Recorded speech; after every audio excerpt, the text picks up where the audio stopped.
this is a lower limb strain case study. So I'm just going to pause the video there. So like I said, it's a lower limb strain of the hamstring. The athlete is a female university 100-metre sprinter diagnosed with a grade 2 right bicep femoris, the long head, the lateral side injury. She experiences pain at 45-degree hip extension on her right leg on a straight leg raise, and she experienced the pain instantly and had to stop. We're just going to gain consent, so just want to check that you're happy with me to like move your body around a little bit, touch you and move your technique if it's incorrect. Are you happy with that? Okay.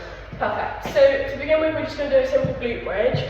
So just get lying on the floor, facing upwards so you're facing the ceiling. So your knees are flexed, neutral spine, your whole back is touching the floor. And you're just going to simply engage your glutes and push up to the ceiling quite slowly. And then back down again. So just do that a few times, maybe just do like 4 or 5 reps, just slow and controlled.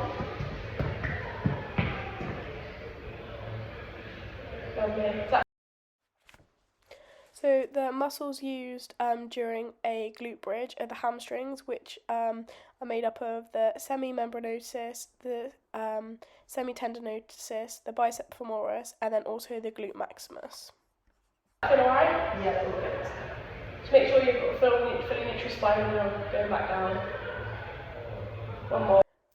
A glute bridge would be found in the early stages of rehab as it requires low skill and low intensity.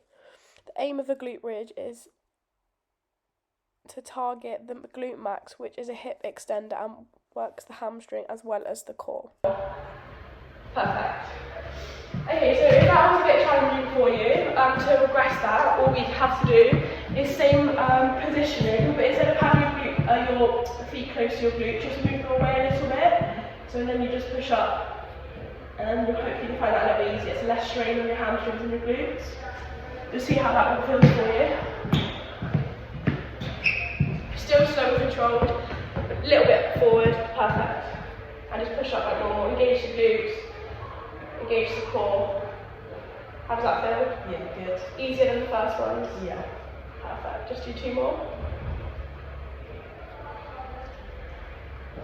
Lush.